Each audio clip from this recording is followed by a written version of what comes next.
Hey guys, welcome to Bioseller. मैं हूं Shivam, your companion to biology. आज की वीडियो में हम बात करने वाले हैं माइक्रोस्पोरोजेनेसिस और माइक्रोगैमेटोजेनेसिस के बारे में। माइक्रोस्पोरोजेनेसिस, इस वर्ड को दो पार्ट में डिवाइड कर लेंगे, माइक्रोस्पोरो और जेनेसिस। अब जेनेसिस का मतलब जैसे कि आप सभी जानते हैं, जेनेसिस यानी कि प्रोड्यूस करना या जनरेट करना।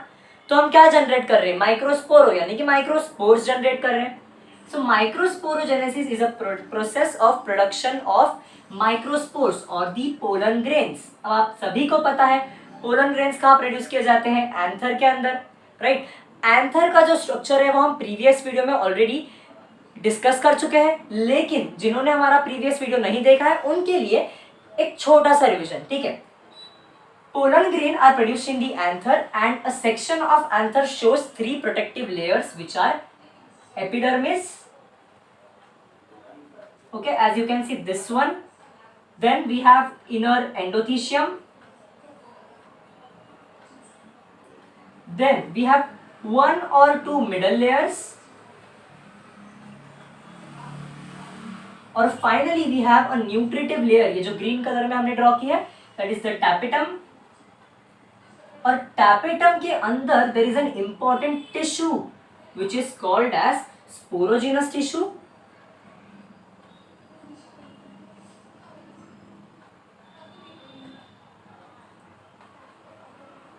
अब ये स्पोरोजेनस टिश्यू बड़ा ही इंपॉर्टेंट है, ठीक है। स्पोरोजेनस टिश्यू में होते हैं हमारे माइक्रोस्पोर मदर सेल, यानी कि ऐसे सेल्स जो माइक्रोस्पोर्स बनाने वाले हैं, जो पोलन ग्रेन्स बनाने वाले हैं। Sporogenous tissue inside the tapetum has the microspore mother cells, जिन्हें हम एमएमसी कहते हैं, या पोलन मदर सेल जिन्हें हम पीएमसी भी कहते हैं। तो आप पीएमसी कह दो या एमएमसी कह दो, कोई फर्क नहीं पड़ता, वन एंड द सेम।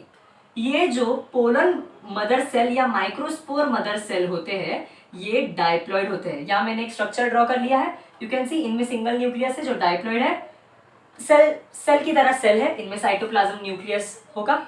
अब ये जो पोलन मदर सेल है, it will undergo meiosis, okay. अब मियोसिस क्यों कर रहा है? क्योंकि हमें गैमेट फॉर्म करना है, और हम सभी को पता है गैमेट होता है हैप्लॉइड।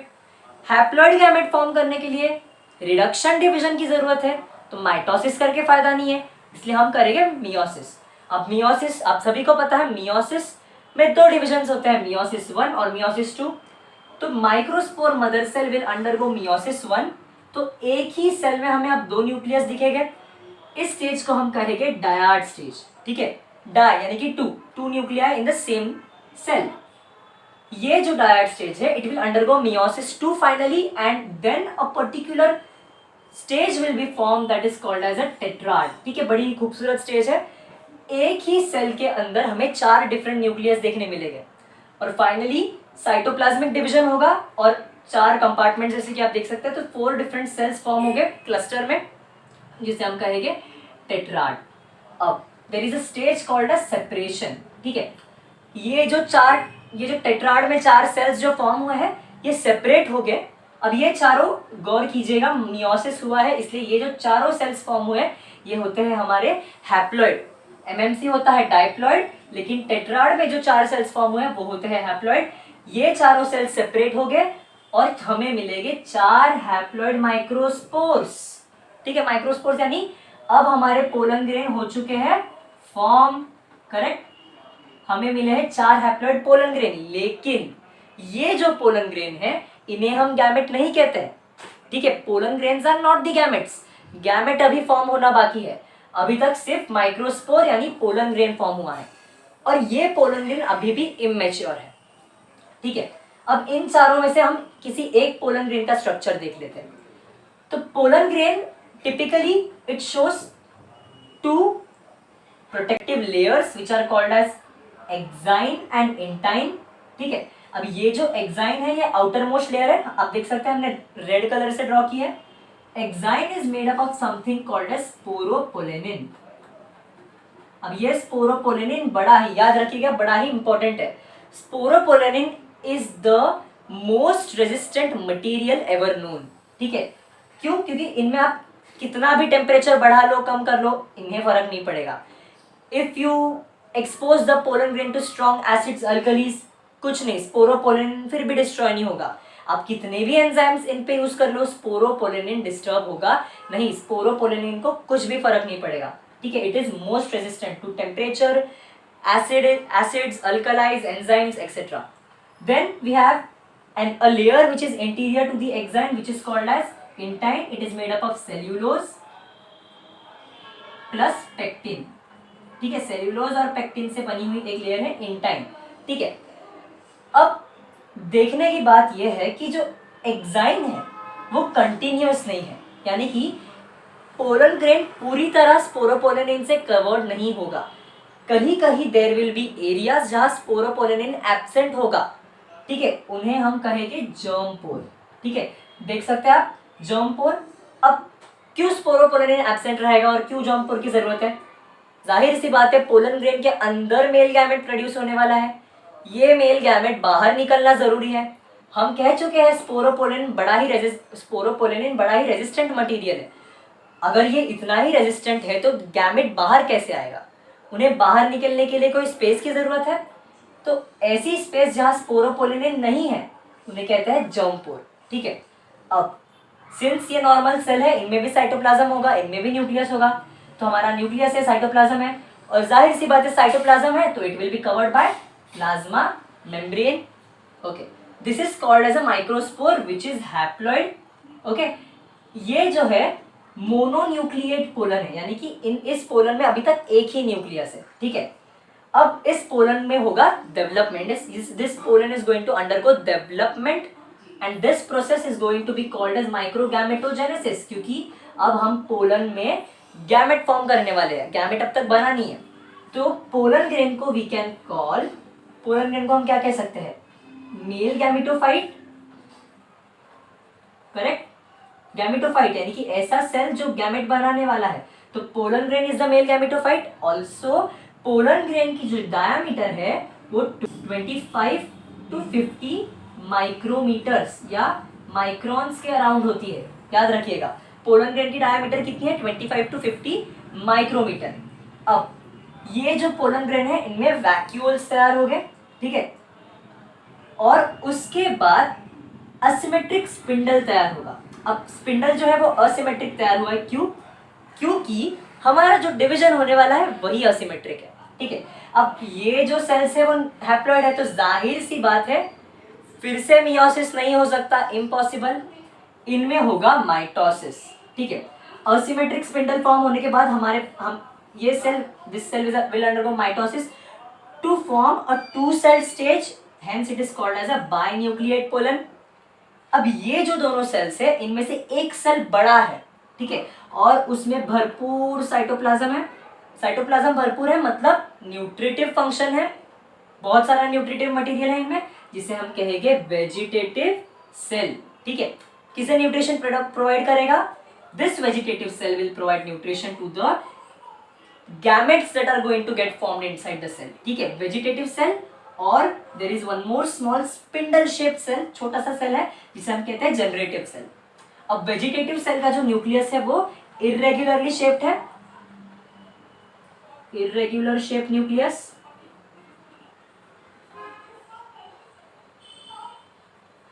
लेकिन जनरेटिव सेल जो है ये स्पिंडल शेप में है, करेक्ट, स्मॉल है और राउंड न्यूक्लियस है, ठीक है। वेजिटेटिव सेल जनरेटिव सेल को न्यूट्रिशन प्रोवाइड करेगा, ठीक है।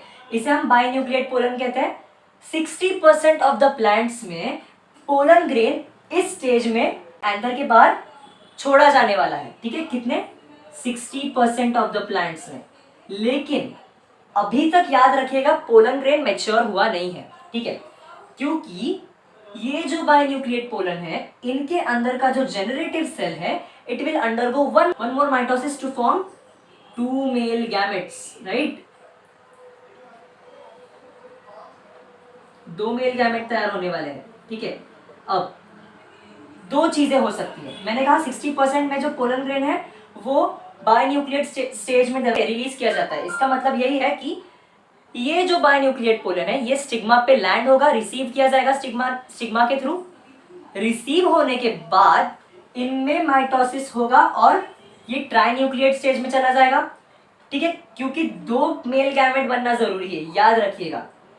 40% प्लांट्स में ट्राइन्यूक्लिएट स्टेज में ही पोलन ग्रेन रिलीज किया जाता है, यानी कि माइटोसिस हो जाएगा ऑलरेडी एंथर के अंदर ही, और 2 मेल गैमेट फॉर्म हो जाएंगे पोलन ग्रेन के अंदर, और अब ये ट्राइन्यूक्लिएट स्टेज वाला पोलन ग्रेन यानी कि totally matured pollen grain release किया जाएगा, स्टिग्मा इसे रिसीव करेगा, पोलन ग्रेन से पोलन ट्यूब फॉर्म होगी और आगे के प्रोसेसेस होंगे। ठीक है, समराइज करते हैं पूरी प्रोसेस को एक बार फिर से।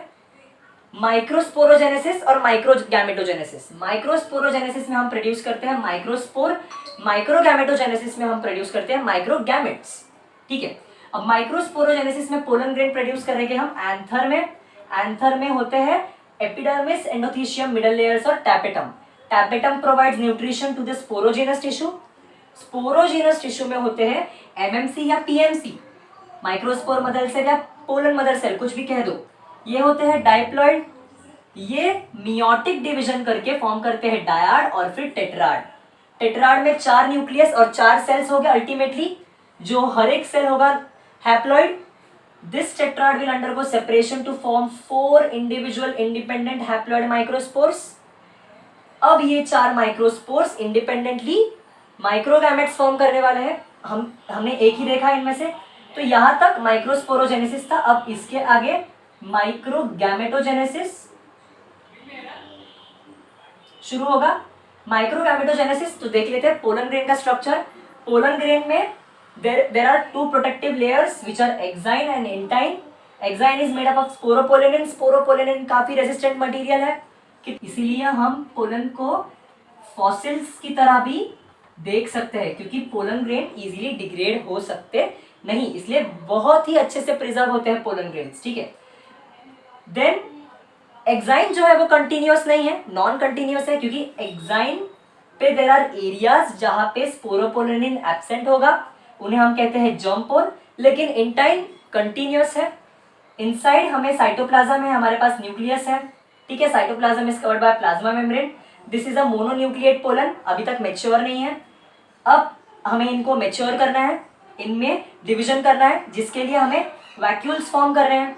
वैक्यूल्स फॉर्म हो गए, असिमेट्रिक स्पिंडल फॉर्म होगा। ये जो असिमेट्रिक स्पिंडल है, ये असिमेट्रिक स्पिंडल 2 असिमेट्रिक यानी कि बड़े छोटे सेल्स फॉर्म करेगा। बड़ा cell is the vegetative cell, छोटा cell spindle shape is the generative cell. इस सेल को हम कहते हैं binucleate pollen. Binucleate pollen stage में ही 60% जो प्लांट्स है वो बाइन्यूक्लिएट पोलन को ही रिलीज कर देते हैं। ये पोलन अभी भी इमेच्योर है। ये पोलन स्टिग्मा पे जाकर मैच्योर होगा, यानी कि ट्राइन्यूक्लिएट स्टेज में चला जाएगा, जिसमें generative cell undergoes mitosis again to form 2 male gametes. ठीक है, which will be received by the stigma. Okay, so this is the entire process of microsporogenesis and microgametogenesis. तो हमने देखा कि माइक्रोस्पोरोजेनेसिस में एक माइक्रोस्पोर मदर सेल से कितने माइक्रोस्पोर्स बन रहे हैं? 4 माइक्रोस्पोर्स। और माइक्रोगैमेटोजेनेसिस में एक माइक्रोस्पोर से कितने गैमेट बन रहे हैं? 2 गैमेट्स। सो ओवरऑल एक माइक्रोस्पोर मदर सेल फॉर्म्स 8 माइक्रोगैमेट्स। ठीक है, तो आई होप आपको सारे कॉन्सेप्ट्स अच्छे से समझ में आ गए हो। लेकिन अगर आपको फिर भी कोई डाउट्स है तो you can mention them in the comments. अगर आपको कोई टॉपिक डिफिकल्ट लगता है और आपको मेरी हेल्प चाहिए तो surely mention in the comments. I am mentioning the links of the previous videos in the comments, do watch them. Video पसंद आया तो पक्का लाइक कीजिए और शेयर कीजिए, और do not forget to subscribe to my channel. Thanks a lot for watching.